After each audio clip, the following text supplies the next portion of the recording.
I'd love to be an intermediary right now to help those that aren't convinced of the effectiveness of masks, a well-reasoned, thought-out one that does not shame them, that empathizes with many of their thoughts right now, that recognizes that those that have been championing the cause of masks have been really bad at communication. And terribly bad, just really bad. So that's part of the empathy, is understanding that those that have been giving you information have been doing it terribly. And I would like to invite those that are, I guess we call them mask champions, I will call them that. I would like them to stick around to listen as well, as to, let's take a moment for them to come to an understanding at how bad of communicators you are. You have been detrimental to your own cause so often. So if you have been one of the people out there on Facebook or some other social media championing the cause of masks, this video is also for you. It is a video to convince people of the effectiveness of wearing masks where you have so often horribly failed. You're bad communicators because you don't communicate to teach and help so often. Now, if you have been doing, and you haven't done it with a feeling of concern and love for someone else, you've done it as a weapon to put yourself above others, with a kind of selfishness, whether it is a felt selfishness on your part or just communicated in a way of selfishness and just, I am better than you and you're dumb, and it's a very divisive approach.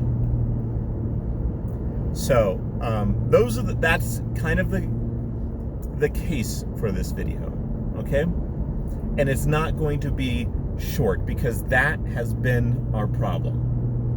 Part of our problem, I should say, is that we have used, look, I helped develop a social media platform, but I recognize there are a lot of issues with social media and its impact on communication. We have skipped nuance so often because it takes time, and we are quantity driven, like how many impacts, like there's a lot of things going on, but what is that quality like in our interactions? And we're missing a lot of the nuance. We will use a meme, which I love memes, and they're fun, and they can convey a lot of meaning, but they miss a lot of nuances, meaning the kind of like things that exist in the middle, the education that is possible for those that aren't in the know. So meme communicates meaning when both parties kind of like, I get you, and I can I have those nuanced thoughts already in my mind, so when you share that, I get it. I do recognize that because it is long form, that means that maybe less people will listen to it, but hopefully it spreads a decent message to those that can further spread parts of the message, okay? All right, so let's try to kind of go point by point to some extent. I'll try my best. Let's start with an example sort of thing. There are on social media lots of people, or at least this wave has passed at some point. I don't know if it's presently the typical argument of maybe the present day non-mask champion, where they would have a post about like virus particulates and the size of them, let's say 0.25 microns, and they said, obviously it stands to reason that a mask cannot stop that size particulate. And And so they'd put that out there. And now, to those that are listening that want to be a mask proponent, mask champion, there's been a big failing because no one has. They actually have decently rational commentaries. A lot of these people that you think you're vilifying so often, they've been better at communicating than you. Now, they don't always have all of the data, and there are maybe some flaws in there, which I am giving an example of. So, a mask does not need to stop a virus particulate. A virus particulate does not just come out all by itself. Just alone in the air, a virus particulate floating in space. It does not happen. And if that did happen, they would be completely correct. A mask would not stop that. Never, never, ever. But you don't need to stop a virus particulate floating in space. We have been told frequently that it comes out in respiratory droplets. And the virus, not just one, there are lots of them in many of those respiratory droplets. So a mask needs to stop respiratory droplets, which are much bigger than 0.25 microns. Many times bigger. I don't know how much bigger, but I'm willing to bet it's many multiples. And a mask can stop that. So that's an example of how they can bring out like a good, rational sounding, well communicated argument. I'm not saying that they're perfect communicators either. We all need to improve on our communication skills.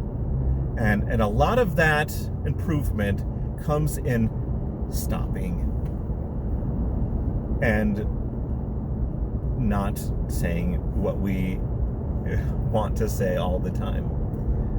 Waiting until we have a good formulated thought, perhaps, or a little bit more data, or we're doing well at communicating. We've practiced in smaller audiences, perhaps, and we've honed our skills, and then we communicate more in a public sort of setting. We maybe have longer form dialogue more often that really polishes up our thoughts and our arguments before we come out with these short bursts. Now, the short bursts and the small little things can be done, but it's so much harder, and you need to be so much better at it. Because it's hard to communicate a complex message. Sometimes it's complex, sometimes it's not, in a short form, okay?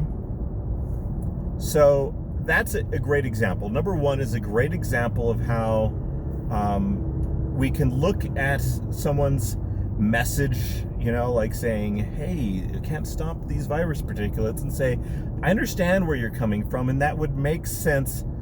However, let's look at it this way. We're not stopping virus particulates by themselves. There's respiratory droplets, and the mask is effective.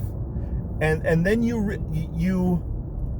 kind of empathize with them in that way, and then also you can also find common ground and say, look, also, it's not a yes, no, on, off sort of thing. It's not 100%. And we recognize that masks are not 100%. And it depends on the mask.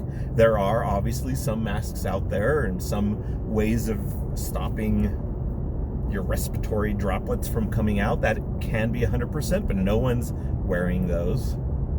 So the ones that we're wearing have different levels of effectiveness, and they're much higher than zero. They're much higher than, probably higher than 50%. And I'm throwing out a number right there that I can't verify, or statistically I don't have anything to back it up.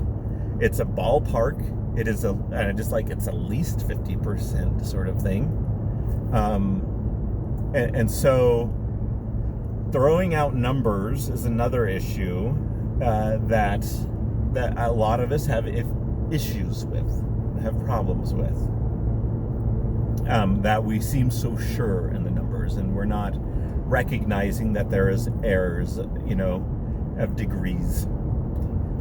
But masks are effective, and if you recognize that it's not a 100%, then you'll gain a little bit more of the respect from the listener.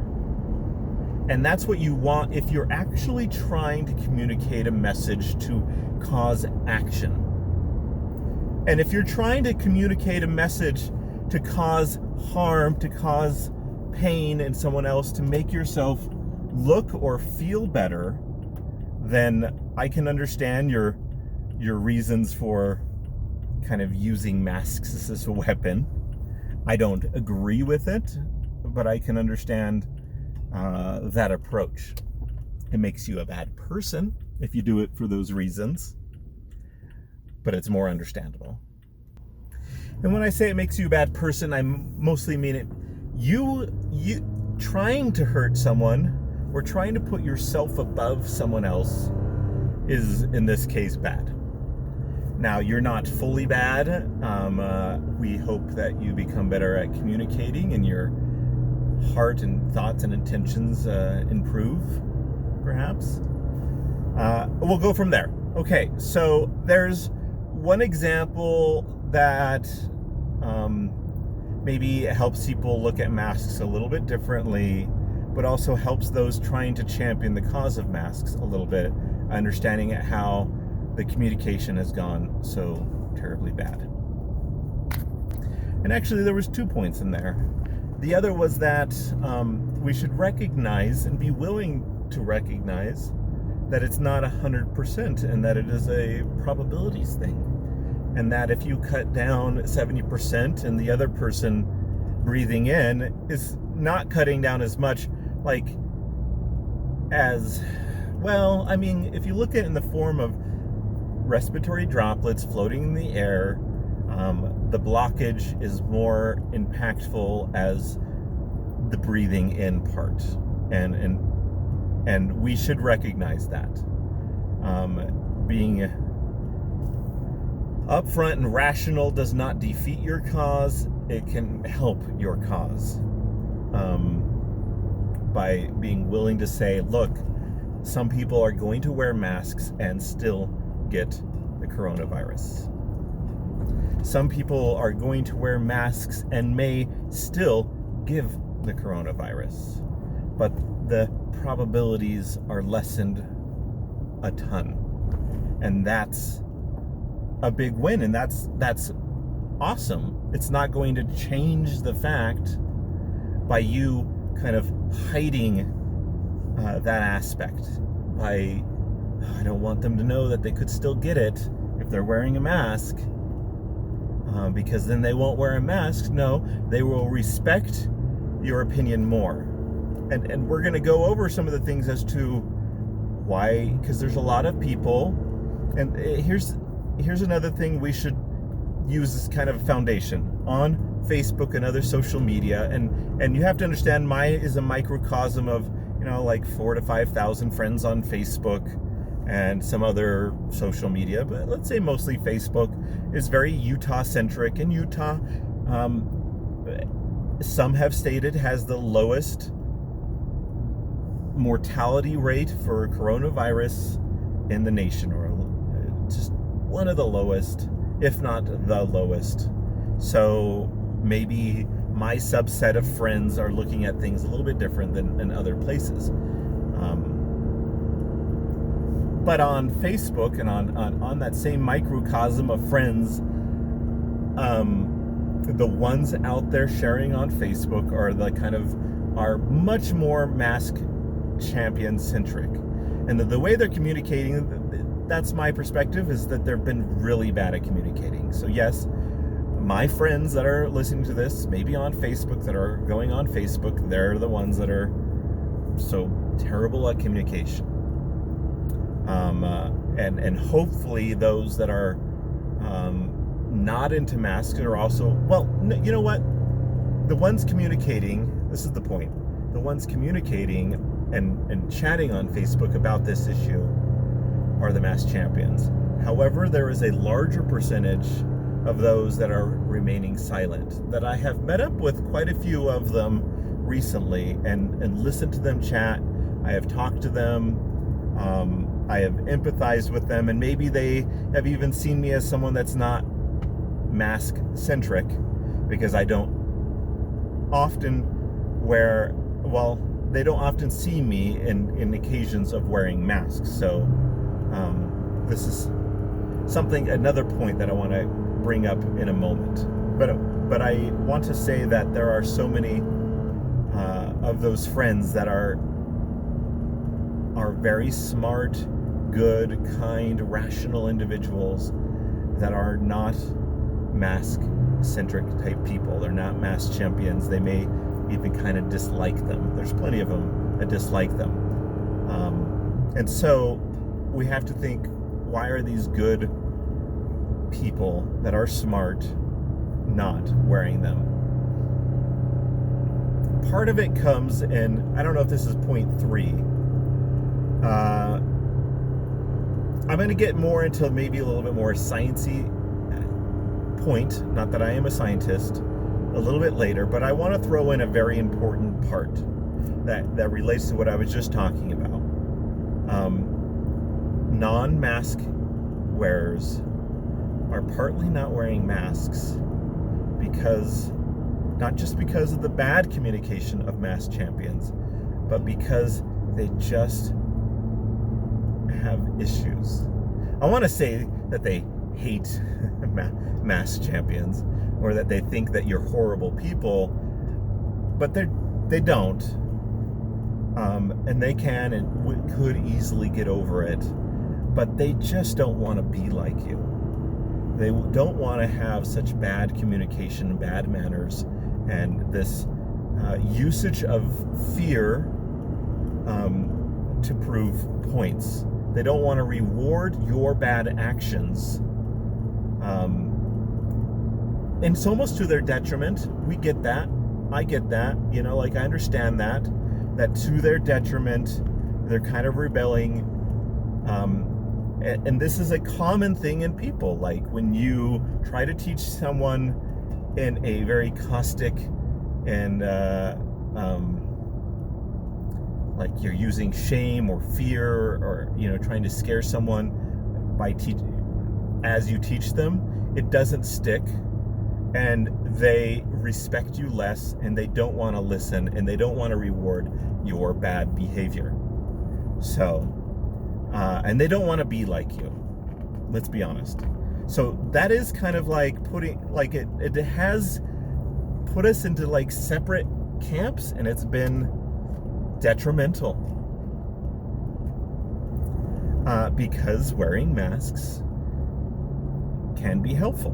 Now let's go into the points of why we should want to wear a mask. Even those that aren't wearing masks understand that it can be helpful. It's not like they're rejecting the concept of why a mask is helpful.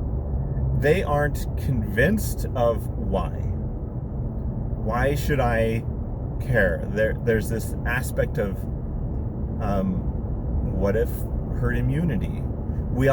They also could think we're all going to get this eventually. It is so they aren't unconvinced of the virulence of the strain of virus, of its potential, of like how fast it spreads. Maybe they're very convinced of that, and so therefore they think that mask wearing isn't going to be helpful because we're all going to get it eventually. Okay, so those are some of the thoughts. Now, I want to propose why that may not be the best, because it's partly because we are still learning so much about this. We are not so great at science that when something like a new form of life, virus, pops up, that we can understand it so quickly. We aren't that good at science. And being upfront with that is helpful. saying that it's going to take us a while to really understand this virus is what we should have been saying all along. But we feel that to gain someone's respect, we have to fake it till you make it. Well, the problem with fake it till you make it is when someone understands that you're faking it. When someone recognizes that you are kind of BSing it, they lose respect for listening. They don't want to listen to you too much. But when you say, look, we're trying to understand a new form of life that's similar to other forms of life. So we're sometimes saying, hey, look, there have been other types of coronaviruses than this COVID-19. And they have acted a lot like this in the past, and we don't even understand them completely. We don't even understand humans completely after thousands and thousands of years and hundreds of years of decently good medicine that we have now. We don't understand. So to understand this virus completely, even though it is so much more simple, but it's way that it impacts the human body, we also have to understand not just the virus, but its impact of humans, which we're still trying to figure out. So sharing that is helpful, because then we can tell them that we don't know all of the harm this virus can have. We don't know yet the long-lasting impacts, because it's only been 7 to 8 months, if that. In the United States, less. We don't know the long-lasting impacts. And when we should also look at that every week we're coming out with new information as being this kind of like, that's good, that's awesome. But right now it's very overwhelming, and there should be so much more communication. And if we are sort of in a war against this virus, and we're all kind of impacted, then we should all be trained, educated. And we know that education is scanty right now. It's not amazing. We don't have all the answers, and there's lots of people going out and trying to find their answers and come to conclusions. And science isn't, look, I found it, and now everyone must believe me. Science is more so lots of people going out there, coming to conclusions with data sets that prove their conclusion, and once you have a lot of data sets that kind of match up, then you've got a good answer when a lot of them match up. And then you find some that look like they don't match up. You have to go in there and say, okay, what is it that we aren't quite understanding, and how can that fit into our model? And that can take a long time. And we should be open to sharing that concept, we should have been open to sharing that concept a long time ago. And helped people to recognize that this alien invasion, let's say, has come, and we don't quite recognize it or understand it completely. We're fighting a new enemy, and gathering the data to fight is going to be difficult, and it's going to take some time, and there's going to be a kind of a fog of war, to use that war analogy. There's often a fog of war, right? So how do we overcome that? And that is going to help people, and that can help, I hope, those people that are kind of on the fence about wearing masks. We don't understand completely. What does that mean then? We don't know the long-lasting impacts. They may be really bad.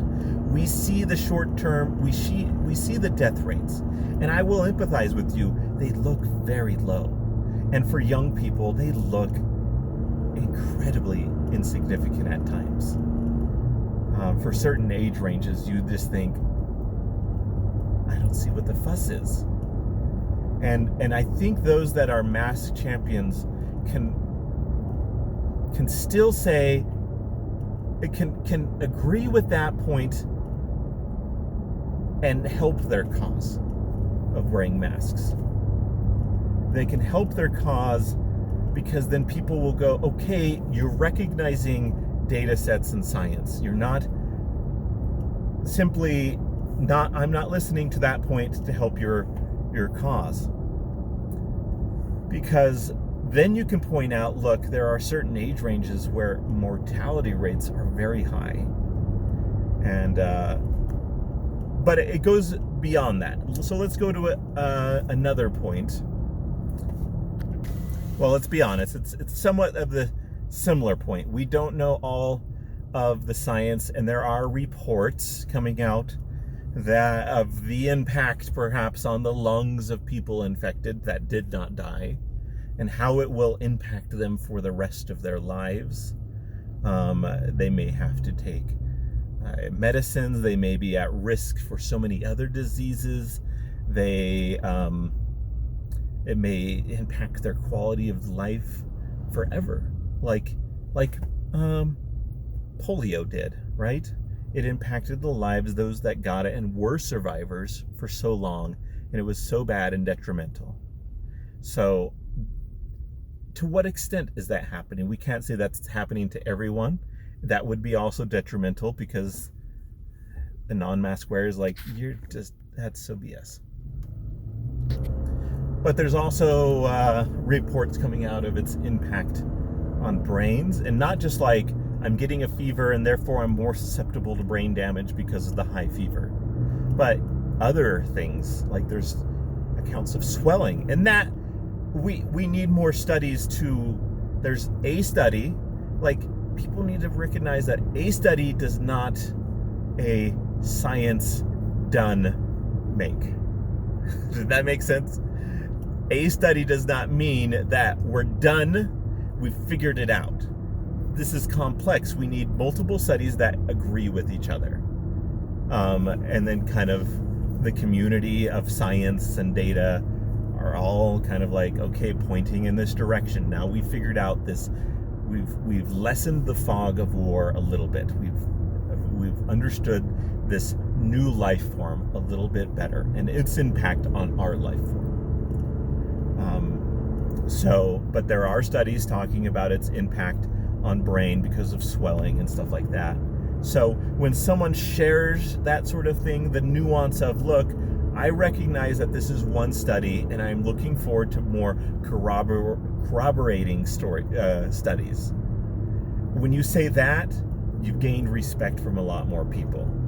Look, I'm not using this as case closed, but this is interesting, and let's look at it and let's think about the possibilities. The possibility is that we may not know that the impact to the survivors that do get it, and there's a lot of us.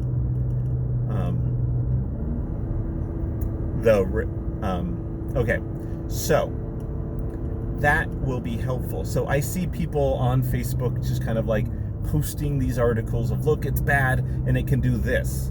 Nuance, please. Empathize, please, with those that are going to read it, and help them understand the context, and even be willing to say, look, we need more corroborating evidence or studies. And we do get lots. Recognize that we are getting bombarded with bits of incomplete information so often. Little studies that people are linking to so often. And they're coming out and people are thinking, make up your mind. What does it do? So it can do lots of things. It looks like that's the case. It can do lots of things to different people, which means we have so much more to learn. But it's scary that way. When you have something and it does, like, you get this and this is what happens. We know what happens when we get the cold. We get this, and this, and this is about how long it's going to last, and these are the repercussions, you know? Like, we have that kind of down. We get chicken pox, this, and when there's this percentage that could be be scarred, and this percentage that could die. It's a very low percentage. What are the long-lasting impacts? And it's not so bad. Blah, blah, blah. That sort of thing, right? But this doesn't look that way from what we can see. And that's scary. And that means that it's hard to pinpoint, basically.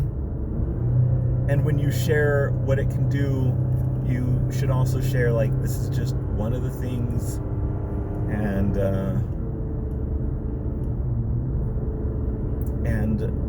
it's not solved yet, and not everyone's going to get it. That's the other thing. It's not like brain damage can occur, so let's not like, we're talking about all these things that cause cancer. One in a, how many, like 5 in a million, 1 in a million. We aren't getting much along the lines of statistical probabilities with this yet, because we just haven't gotten that far yet. It's not because we don't want to, because these things take time, and we're only 7 months in, and science, as much as you want it to be faster, it's not great yet. It's good, but not great, and far from perfect. And that's okay to share that. Because it is still unknown, that is part of the reason for wearing a mask. Because we don't know the long-lasting impacts, and it may end up being a false alarm. It does not look like a false alarm. I'm not saying that. It does look like there are some bad repercussions. We don't know how bad they are.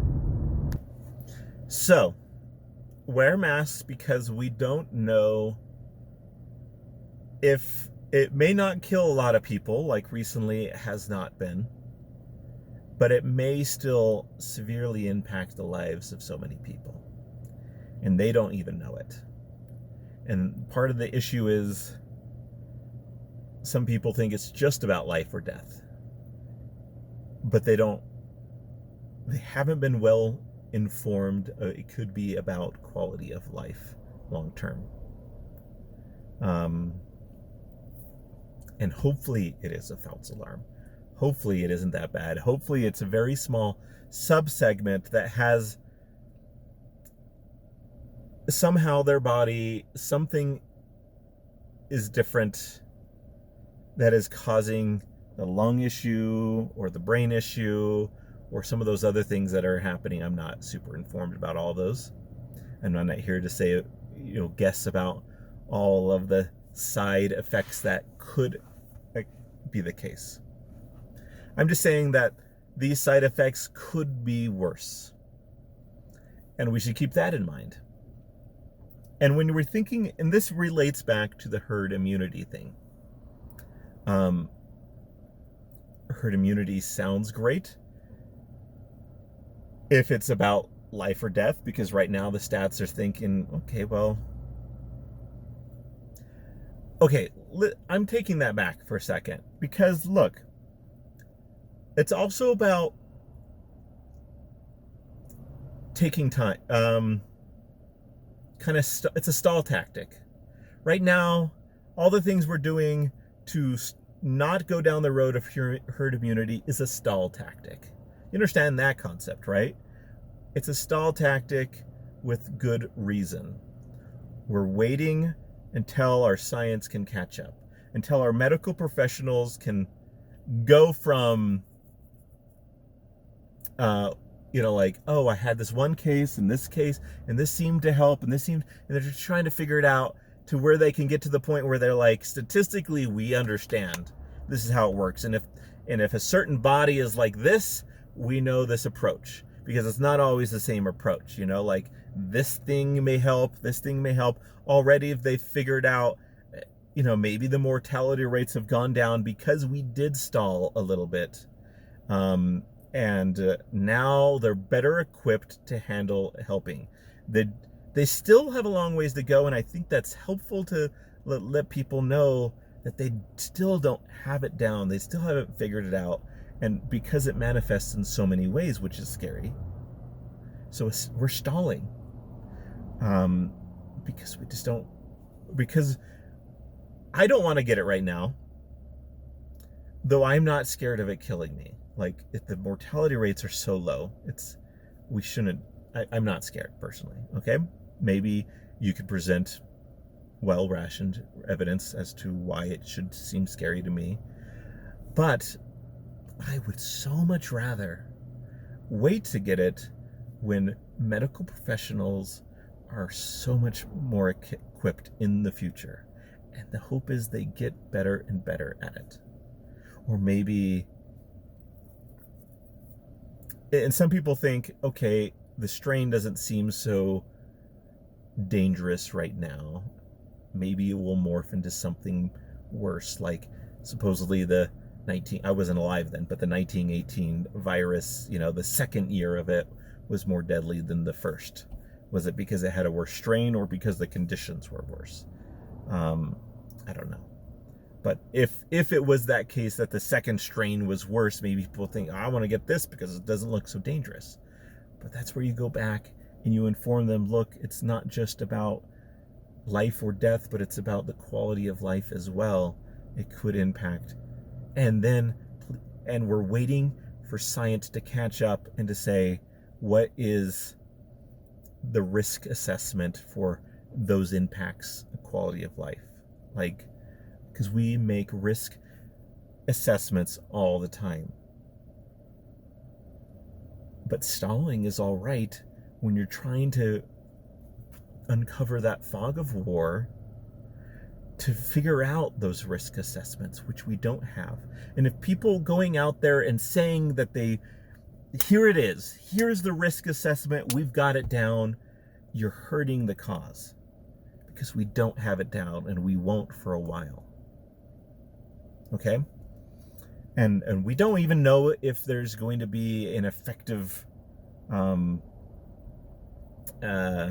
injection, vaccination.